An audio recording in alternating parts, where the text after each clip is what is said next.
Oh, I have found the microphone. Thank you, Daniel, for being wonderful. Hello, hello, hello. Welcome to Woven today, everyone. Uh, by way of announcements, today is going to be a fun day. Michelle Roller and I are going to talk about being queer and Christian and what it could look like to be a bicultural space. So that's an interesting conversation that Michelle and I are going to have. Next week, John will be back, so that'll be interesting. And I think he and I are actually talking about cults next week. It's fine. We're just going to talk about all the bad parts of cults. Yeah. So that could be an interesting conversation. So, but in July, I'm actually really excited. Matt Harling is going to be leading a "If Hell's Not Real, Then Fill in the Blank." So that'll be a fun, interesting conversation we're looking forward to. It'll be about 4 weeks. So stay tuned for all of that fun. So we want to say a special welcome to all of you here in person and online, because I remembered online today, so I feel good about that. And we just want you to know you're welcome here regardless of your race, your gender, your socioeconomic status, your queer identity, your non-queer identity, your views of the Bible, your hatred of the Bible is very actually welcome here. It actually makes us a better people. So we just want to say welcome as you are. Daniel's going to lead us in some poetry time. Thank you, Michelle. You heard it right. We're doing writing some poetry. If you've been here before, you kind of know the drill. We're I lost my train of thought. I apologize. Okay. Right. So what we're going to do is, if you're familiar with magnet poetry, we're using that concept to write paper poetry. We've got, I'll pass out some little papers. Everyone's going to write a couple of words down for a prompt that I'm going to share soon. And then we'll mix them up, pass them out, and in groups of 4 or more, 3 or 4, we'll see. In smaller groups, we're going to write poetry with the pulled words. So, yeah, a little bit about this canvas. It's one of the 6 canvases that we recently did. This one is called Reframe. And so the words that the prompt that I'm giving you for the writing of the words is, what does reframe mean to you with your faith? Has there been a moment of time when you had one idea of your faith or your community or your life or of yourself, and it suddenly switched? What did that do to you? What did you feel? So think about that, write some words down, and we'll make some poetry.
this is a very gentle couple minutes warning, not reminder. Oh God, but just wrap it up, finalize your poem, start gluing words down, and then we'll move on to an awesome conversation.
All right.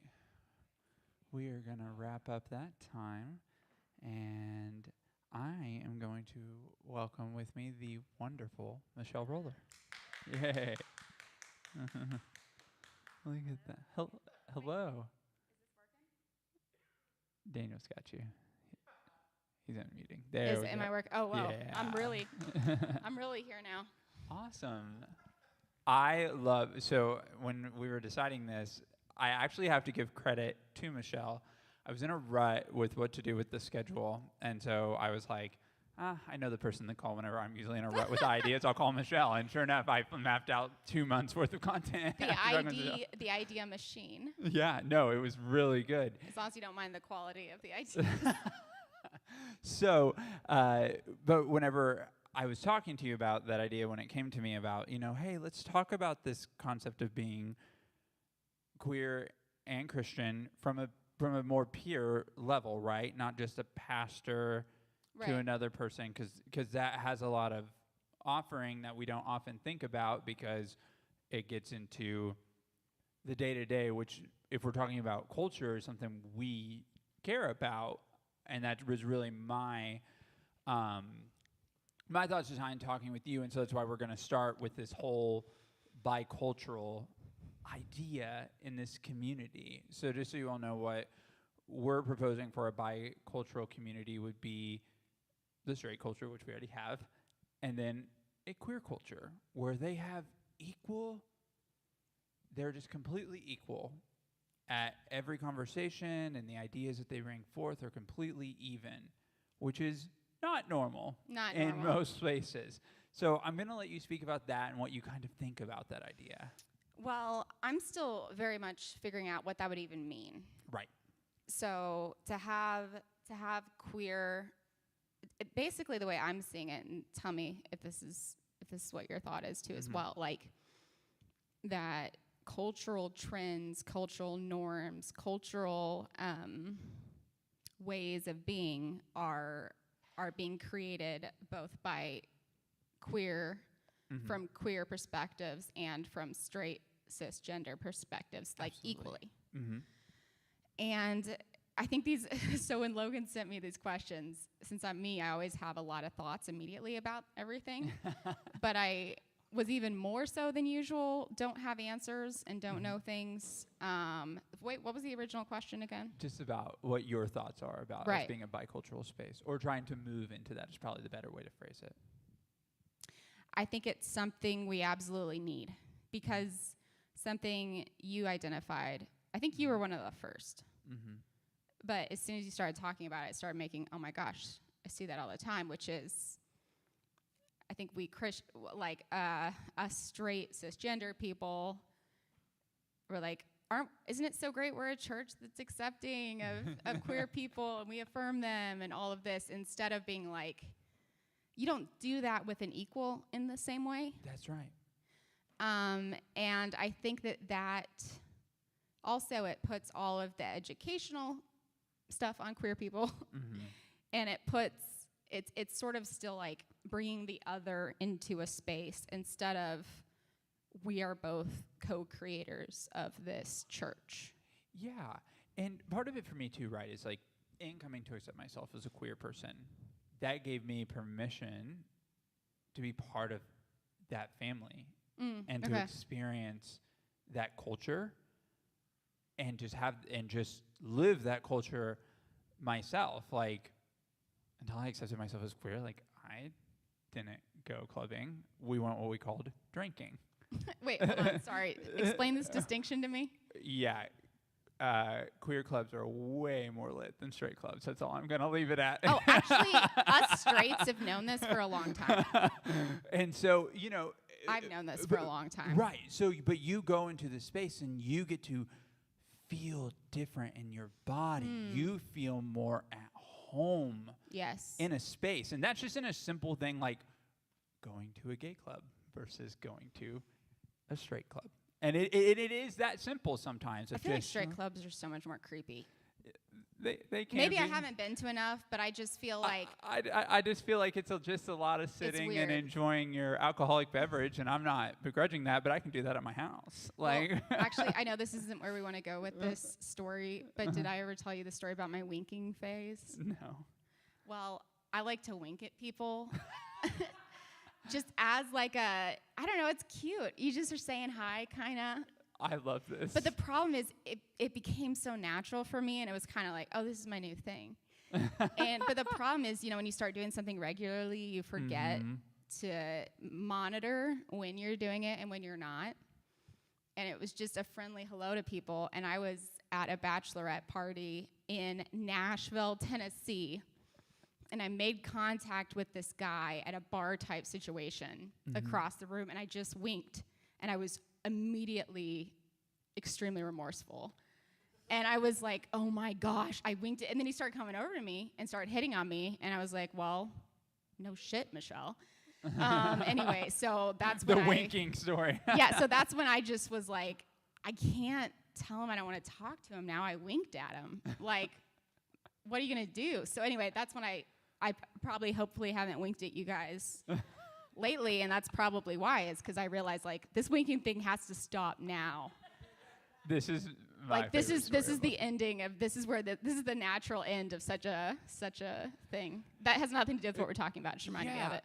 But I want to keep on this line because so something as if you can't tell, so I have cat eye fingernails, and Wait, what? so they glow with cat eyes when you get them a certain direction. I may not be able to do it right Okay, now. everyone come look at these fingernails later. These are amazing. Yeah, and so they have cat eyes on them, and don't ask me how much money I spent on it. It was worth it. So It was. I was having a real shit day, and it's right next to my day job, and I'm like, I'm going to get my nails No, done. that's self-care. That's But important. but yeah, but what's cool about it is this: I get to do that biculturally, because I have straight people who love to do that with me. So we go over, we get manicures, we get pedicures, we get to do that biculturally. Same thing, like a straight person taught me how to do this makeup, because God knows I was not going to be able to learn this fine of an art by myself. Like literally, we're sitting on Zoom, thank God for Zoom, and they're going, okay, here's the thing. No, you did it over Zoom. Oh, hell yeah, I did. Well, That sounds nightmarish. no, it was great, because literally I spent 2 hours with them the night before. We went and we bought all the supplies. It cost several $100s, just so everyone knows, if you want to do this well. And you just go and you enjoy the process of building this. And it's so fun because I got to feel more myself, right? So getting to do this, and my day job doesn't care. They don't care. They actually don't care? They actually do not care. Because most places will have a statement that they don't care, Right. and then you walk around and you see how everyone cares. Well, I knew I was probably in the clear because my tattoos, so if I got a pass on the tattoos, then I figured I was. No, that's important. Yeah. Yeah. But so that's an opportunity, right? Like, it's very much so part of culture, and I got to do it biculturally with people. And so there are ways, and what I want to have the conversation with you about is, how do we do it in a space like not just Woven, but church? How do we start doing these things that are hard, right? That's the fun of helping people be fully themselves in whatever their gender identity is, and Christian. I think you're nailing it right now, actually, Logan, by that story. Yeah. Because unlike my winking story, it is a perfect application here to, I think a lot of it is just, it's almost like we're learning how to walk. Mm-hmm. So picturing what would walking look like, seeing the adults walk around, like for you to have a bicultural experience with queer and straight. Yeah. I think because I'm still even picturing, what does this mean exactly? Like what's my role? What's all of our roles? How do we do that? And I think, so I was just writing down, because the questions you sent me were just a sermon in themselves. I was reading through it like, oh my gosh, Jesus, tell me more about this, tell me more about that. And it's just so Logan to come up with these really insightful questions. And I'm probably going to keep spending time with those questions after. Honestly, I'm going to keep all those questions and keep adding to this talk. But so one of the things I put down was, I mean, you and I talk about this all the time, about listening, curiosity. That's right. Asking questions, for me being committed to self-education. That's right. And then listening again, because I have a lot of giftings. Listening is something I can absolutely do, but I have to be so intentional about it. Yeah, and in my situation of bicultural, it was for me being observant. So I just saw a friend of mine with really cool makeup on at work. And I just went, and this was kind of in this journey since last June, and I said, hey, and like, this you can't do on Zoom. I'm like, hey, will you like help me do like a pride rainbow thing on my eyes? Would you be willing to help me? And they're like, yeah, come in my office Friday at 4. I'll do that for you. And that was it. And so, Wait, and that, do you have a picture? Yeah, somewhere. Or I'll have show to me find later, it show me afterwards. Yeah. later, okay. So, so that's what I chose. That's how it chose to start, right? So I was observant. I saw something I liked. And I went, okay, this could be a connection point.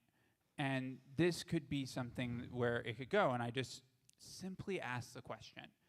And then what I was so shocked by was that would honestly make our work life more dynamic and more whole. And this was before I got the promotion I got in the fall.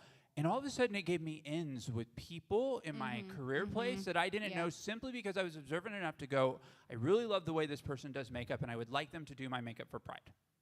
It was that simple. And all of a sudden, opportunities, a pretty great pay raise, and all of these things came as kind of a subsequent. Directly from the rainbow eyeshadow. You guys heard it here. Yeah, well, no, like, because that person would end up writing me a letter of recommendation for my job, for the job promotion I was going for, and sticking their neck out. And so there's part of this bicultural thing, too, is for those of us on the queer side, is just being observant for places where we can be in, because a lot of times people don't know the ways that they can connect in those ways, right? Yeah. And so my entire leadership team, which is like 60%. At work. Yeah, at work, it's like 60% queer, just so everyone knows. So that Is it really? Yeah, it's just all. So ironically, not. You wouldn't guess. Yeah, it's a corporate job, just a block over, and we're basically a glorified travel agency for professional corporations. Not joking. That's my job. and so it's kind of funny, right?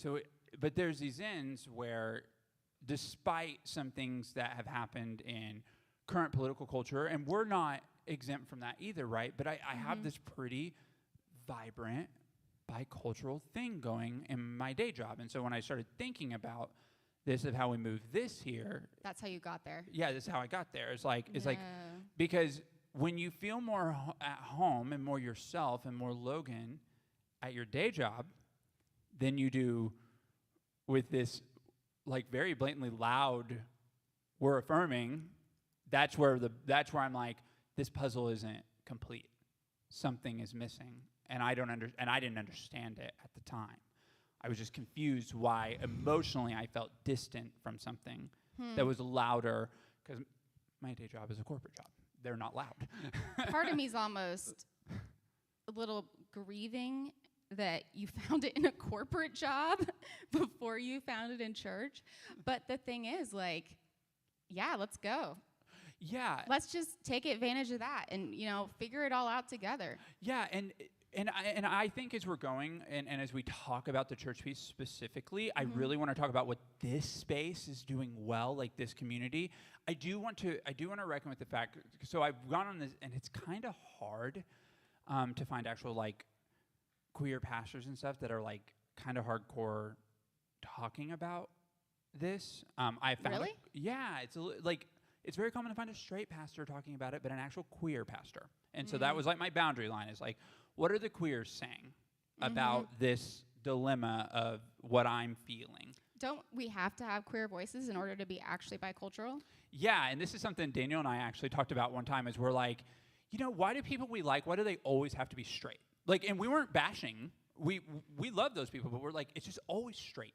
It's always straight. And so apparently Lincoln, if you've seen the documentary. Yeah, I know. Okay, I saw I'm that. Just saying. Yeah, politics. You're coming up with some new. Yeah, politics is a wild card. I mean, we're not touching that here, but it's a wild card in all of this. Woo! Yeah. I got so close. Yeah. Saved. No, yeah. But I was fascinated. So I stumbled upon a millennial named Brandon Robertson, who's our age.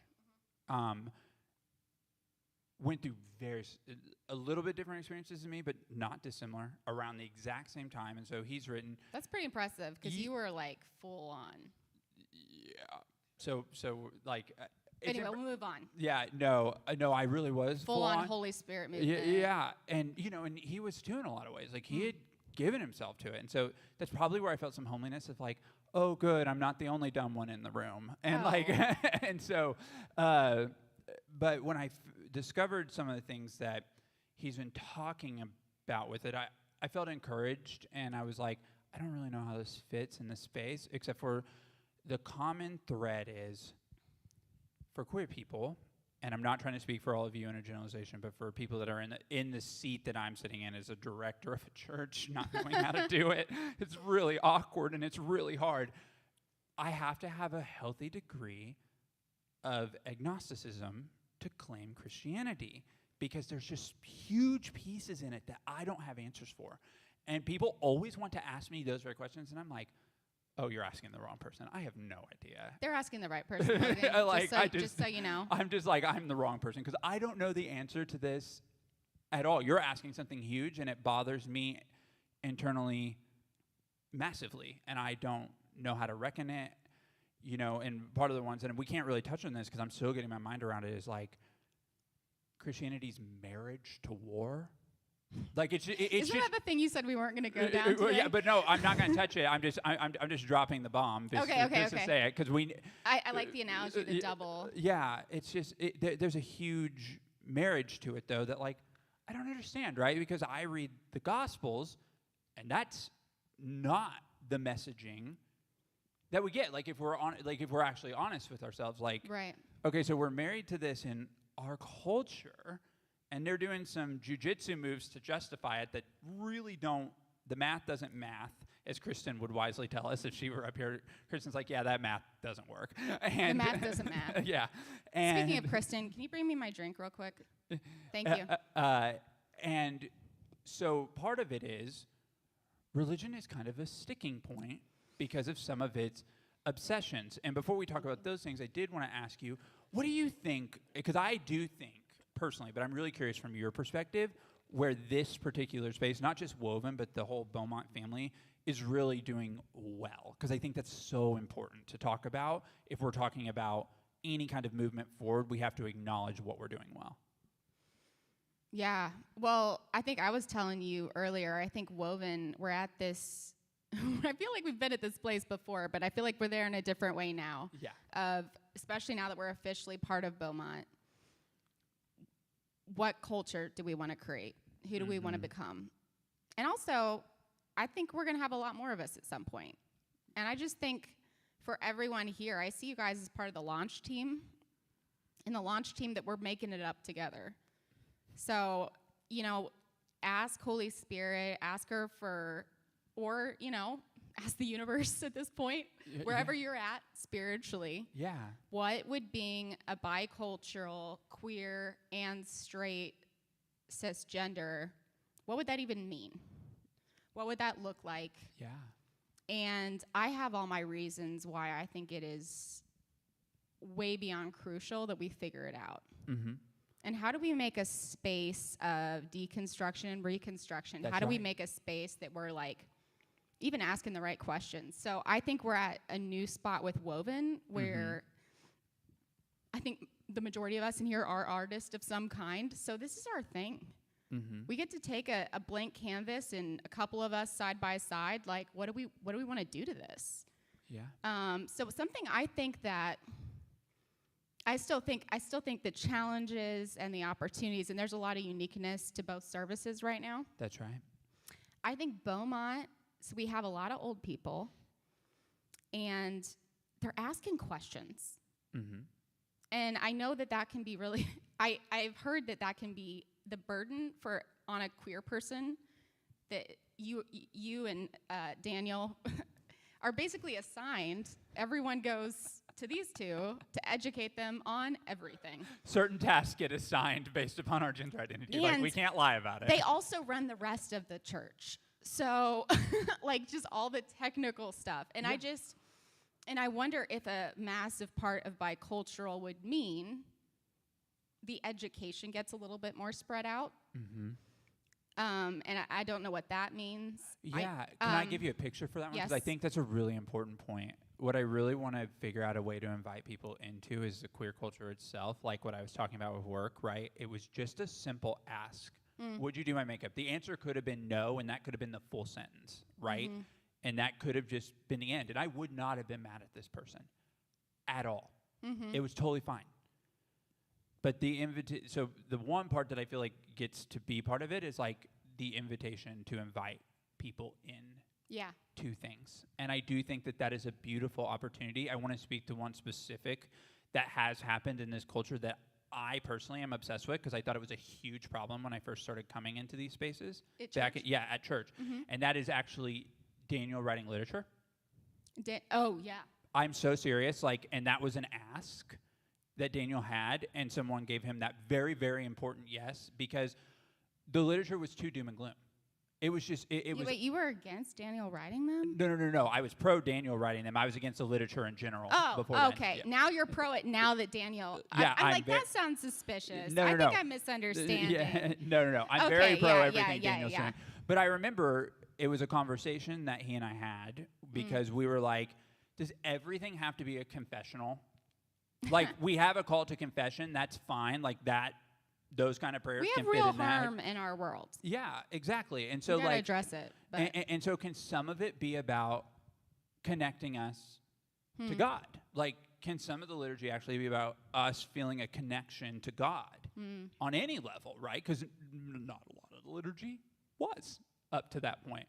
And that ask turned into a really beautiful thing. And now Daniel, like, really does incredible work on it. And there's, like, even options on the table. And all of these things get to look really beautiful. And that is one way that I do think, even with the older community now, because the universal response was, oh my gosh, this is awesome. Because they didn't realize what was available. And so part of it was like, if Daniel and I hadn't asked about like, hey, can we do something about this? We might not have been moving forward in that way, if that makes sense. No. And so it sometimes can be really small things can go a long way in asking. And so, you know. It comes down to connection. It comes down to connection. And belonging to each other. That's right. That's right. It does. Because we're hardwired for it, right? Like that's the thing about community spaces, you know? I mean, there's a lot of people who have huge, very valid issues with God. Yep. They can't even say Jesus or Holy Spirit. Right. It's hard for them to even talk about God. And honestly, I think that's a place God protects for people. That's exactly right. There was, for years, you couldn't come to Woven. Oh my gosh, I actively ran away from it. Yes, but I mean, I think honestly, part of that was Holy Spirit protection. Yeah, absolutely. Because my guy Logan needs a break. Yeah, no, and I did need a break. I didn't even know I needed a break. But I don't think it was all like this negative resistance. I think there was a lot of Holy Spirit making that space for you of like, he has been entrenched in church culture. He needs to go talk to people at work about makeup, and then maybe he'll be ready to come back in. Like, no, and I did. I mean, I needed, the biggest thing about the importance of bicultural is that what you really want is a space where people can be their authentic selves. Right. And they can show up who they are, and there's just none of the shame of feeling that way. And I will say this, I love this space. I'm full defense of this space, and I don't even feel close to that here. Yeah. And that's important to say, not because they're not doing the right things, because they are, and they're actively working on it, and that's beautiful. But it's also really hard to do. You know, so anything you and I are talking about now, and even the suggestions, we're talking about hard things.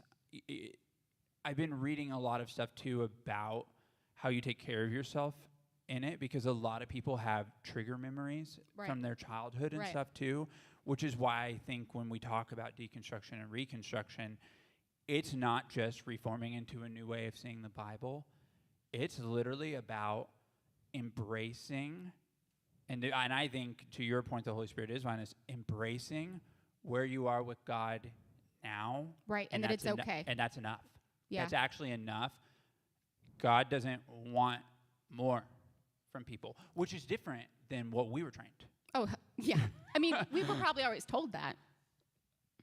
Yeah, but actually, no. We really weren't even always told that. Now that I'm looking back on it, some of the things we were told, that's true. We were told we could rest sometimes. We were not told, and then we weren't even always told we could rest either. Like but you also have to try to rest, so. Yeah, and I think this comes into a conversation about ideology too, right? And I am curious your opinion on this, because like, I do feel like still, and this goes into the form thing you and I were talking about earlier. Oh, right, yeah. But I think that ideology is part of the reason form is so messy. And I want to use an example that's not church to kind of give the picture. Whenever you are part of one political party has this obsession with getting in line, even if they disagree ideologically with the person, and we all know which party I'm talking about that does that, because it's crazy. But the other one, and this is the con trade-off, that tries to keep what we would call a bigger table or a bigger tent for analogy purposes, they do a lot more infighting. And they do a lot more self-destructiveness within that based upon those ideologies. And that's probably the clearest picture, like, of seeing it in the political, of, like, churches, like, I went to college at a really awkward time because that was the obsession. I was to take classes about all of the different forms of worship and to write papers and debate which forms were the best or not. Was it potentially dynamics of spiritual growth? Oh, it was in there too, but I was thinking of a totally different class, but that's hilarious because it was in there too. Okay. Oh my gosh, that is so funny. I loved that class, but yeah, well, I was in a different headspace, so obviously I loved that class too. But I remember thinking at the time, like, doesn't some of this feel like a waste of time? Like, are we fighting about the wrong things? Because I remember I'm like, and then they would like make us go to the forums that we don't normally go to, and then they would want us to write about it, and I would go, so you've inserted me in this forum. Are you talking about that freaking like solitude retreat that I was supposed to go on because I'm so spiritual or whatever? Yeah, all like, that stuff. No, you don't know what that's going to do to my mind, dude. Yeah, right. I can't be alone in the woods for 3 days. Yeah. Are you kidding? I'll need to go to therapy when I get back. Doesn't sound spiritual for me. Me too, right. Me being left alone with my thoughts is another free invitation for another bout of therapy. Like, I mean, and hopefully can go to work, like it's like. Anyway, I just got off on that little. Okay. But it's interesting, right? Because we do all of this because of the ideology of the form that we've adopted. And By the way, very holy and special for some people. Yeah. Done. Okay. Yeah. Keep going. But this is the thing, right? We spend a lot of time thinking about the mechanics and the ideology and the form of how a service is supposed to be. Like, I would argue churches spend Herculean amounts of times on it. Yeah. And it's kind of exhausting because how's that communal or covenantal of God with us at all? Do you think we're a little obsessed with some of those things? Sure. But I don't know. I can get pretty passionate and obsessed pretty quick myself, so usually when I see that trend going, I'm like, I have an opinion on the murals. Yeah.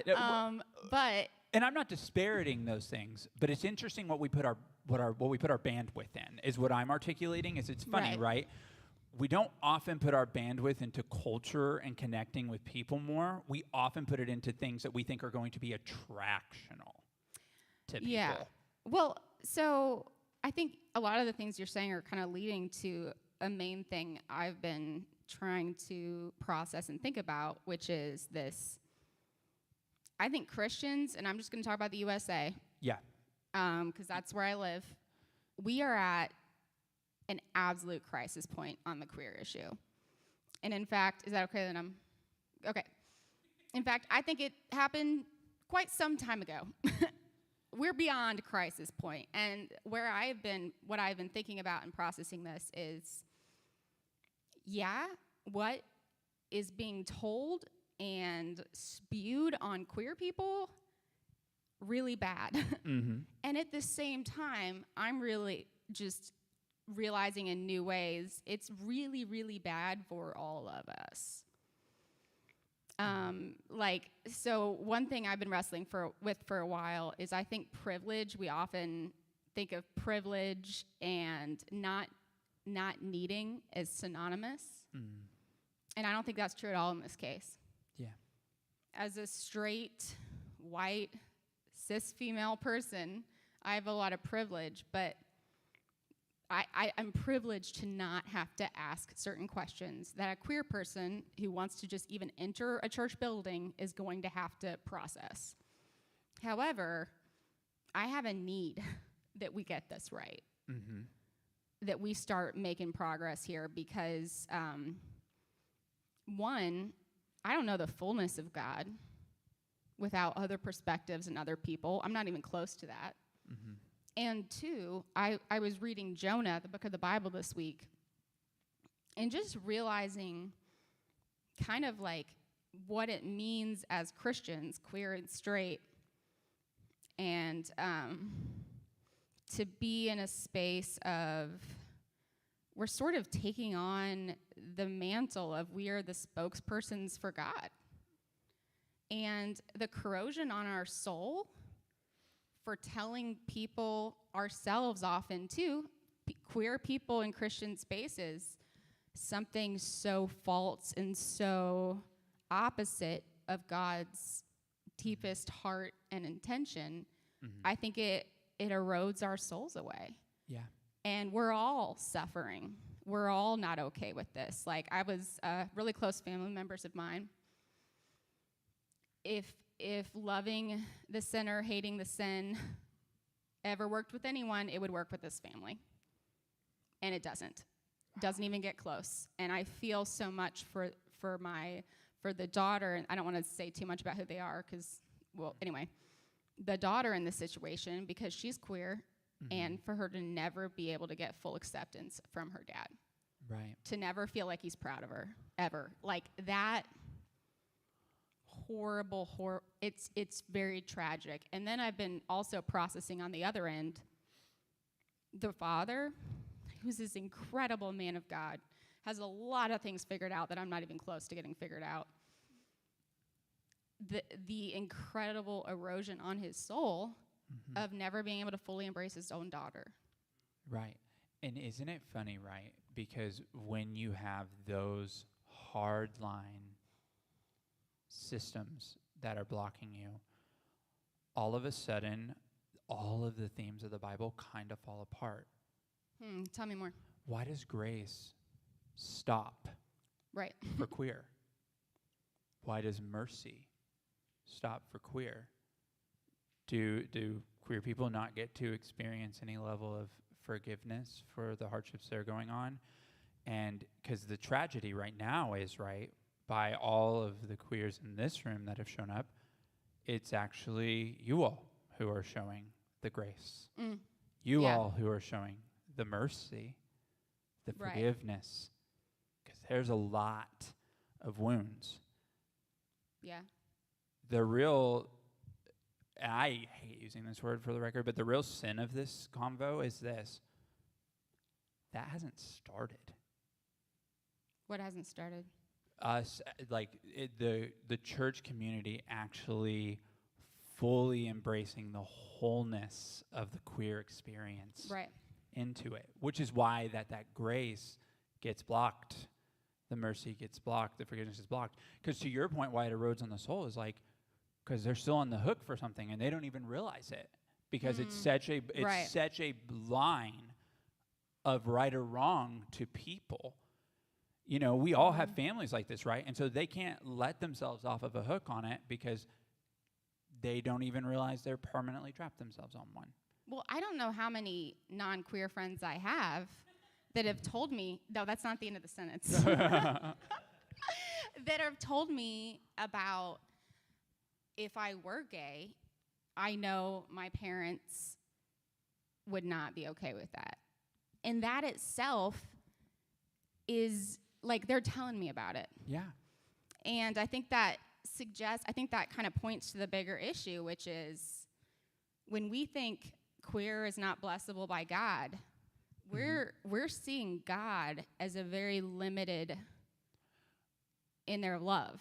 And I think that we're seeing that love toward ourselves too, in the same way that, I mean, it's a totally different thing. We don't go through anything culturally in the same way, but it's just like a straight person that also has that limit of God's love for them. Yeah. It's cutting off all of our experience of God's love.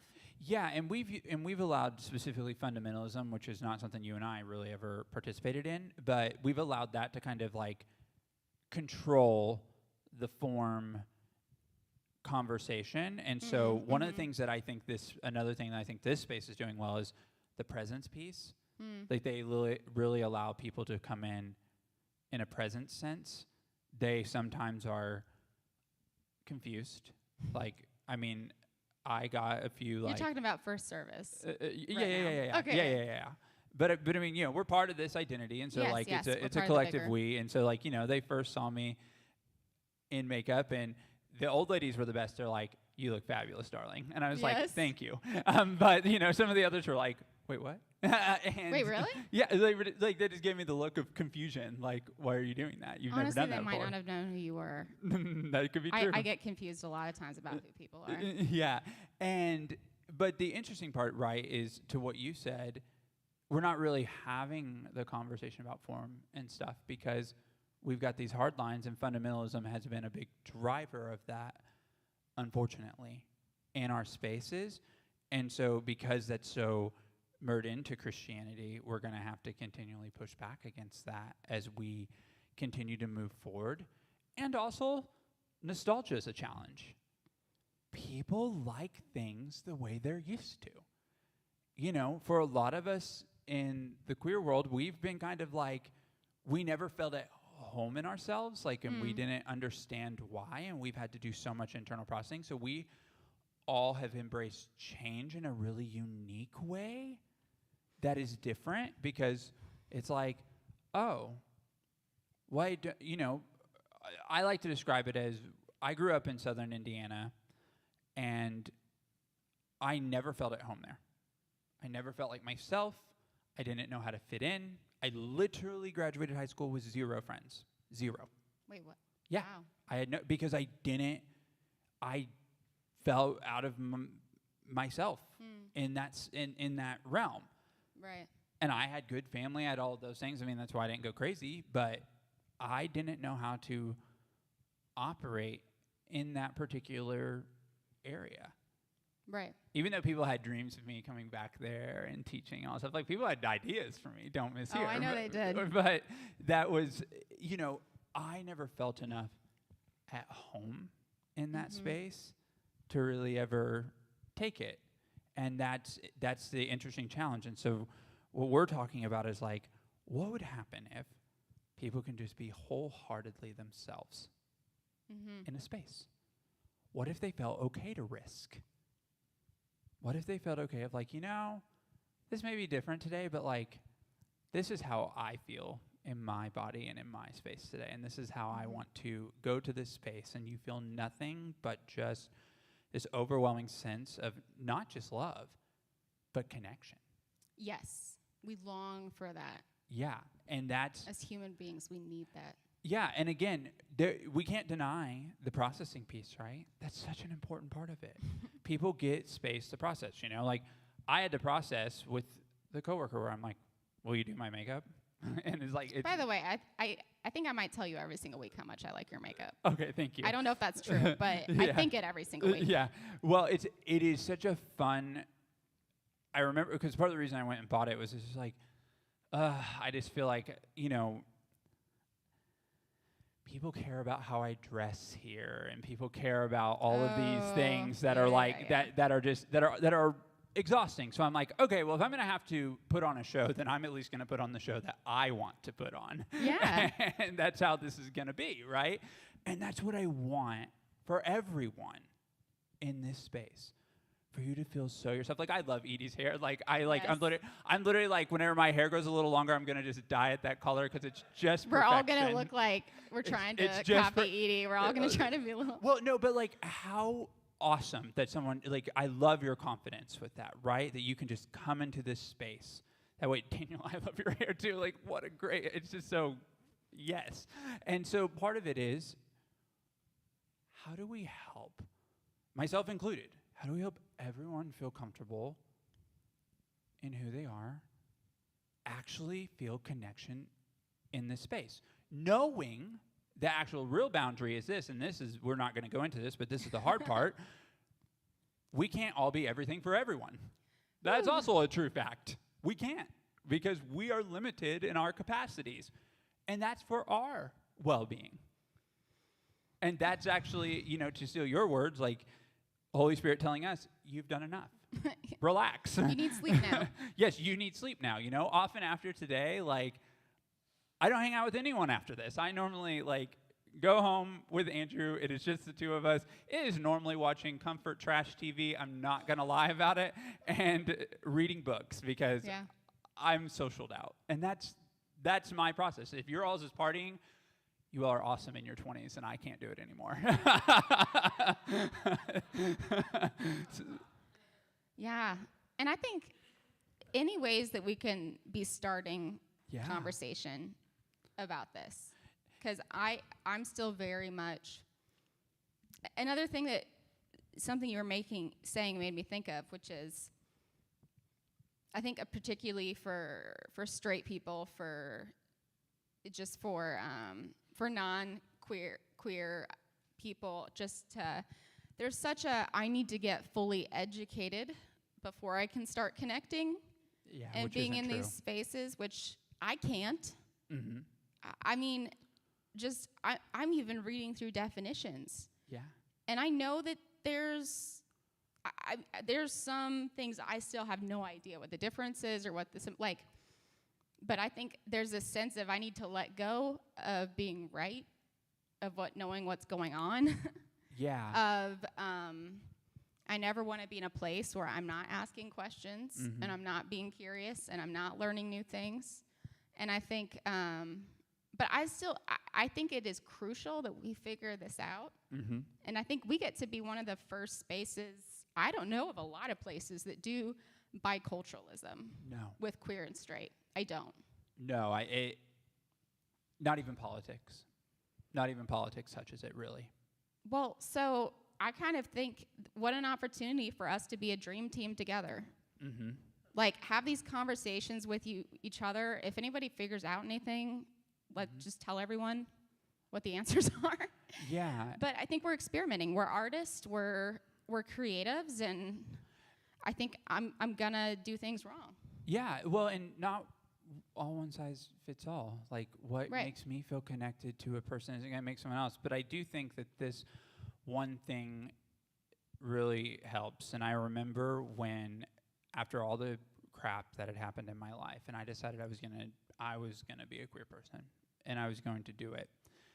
The people who were closest to me said, I don't know how to support you in that, but I'm going to go on the journey with you. And let's just figure this out. And when I hurt you and when I fuck it up, because I inevitably will. That guy. Yeah, it's just, yeah, exactly. And, but let's do this. And let's go on this full thing together and let's see. And you know, here's the truth. The beauty in this story is not all the people who said that to me stayed my friends to it all. And that's okay. Right. Because, truth, they did do the very best they could. And it really was a big help for a while as I was figuring out what that looked like. And not everyone who starts finishes those. And that's just part of it. But that's the invitation, the opportunity, and it's unique to people, you know. I love in this space that for Daniel it gets to be poetry, and you don't want that to be me. That's not the lane I want it to be. I don't want mine to be that. But I love that for him. And now, and there's other ways that people get to be in for other people. And it's just all of us being open to just really actually jumping into people's cultures. Right. Like, it's really hard to ignore the way a person lives when you eat dinner at their house. If I can just give a freebie and kind of get ready It's to also wrap it having on dinner and at go. each other's houses. It is having dinner at each other's houses, you know. Also, if anyone can get invited to Edie's house. Yes. No. I mean, we had a whole experience. Especially if her husband makes the food. Yeah. Let me tell you. Yeah. And so it's a really unique opportunity where people want to feel connected to people who are different from them and be part of those worlds. And I think that's what this is an invitation to. And then once we do that, then we get an opportunity to really look at the form and things and say, like, for example, the woven boundary is like, and your dad and I talk about this all the time too, we don't know how to do music here, which is why we don't do it a lot. Not in a sense because we think it's bad. We just are like, how do we do it? Like, and we're in the firm camp of, we see no lane right now. And so you hit pause because you don't see that lane right now. But we found a lot of success in other things that can build community and stuff, and that's important too, and make connections with all of you. Michelle, thank you. This is the perfect way to end this convo. Thank you all for being here in this conversation. I'm going to end this with this awesome prayer from Black Liturgies, and Cole Arthur Riley is the best. So if you ever need prayers that you just cannot, because praying may suck for you, just pick up this book because the prayers are great. So this is a prayer for being known. Divine community. We want to be known, and we're terrified of being known, of being laid bare in the presence of another. We are grateful that you are not a God who demands a spirituality rooted in some solitary existence. But it is hard to belong without allowing the direction of our lives to be dictated by those from whom we seek affirmation. Help us to daily discern the truth of our selfhood, that our communities would offer insight without commanding assimilation. As we find spaces that truly see and know us, help us to not run from them. The more beautiful a thing is, the more terrified we are of losing it. Do not let this terror keep us from the love we were meant for. And as we learn to accept friendship and care, may we be stirred to extend it to others. Keep us from contributing to loneliness and dislocation in the world, knowing that our freedom is mysteriously entwined with the freedom of those around us. Amen, and we'll see you next week.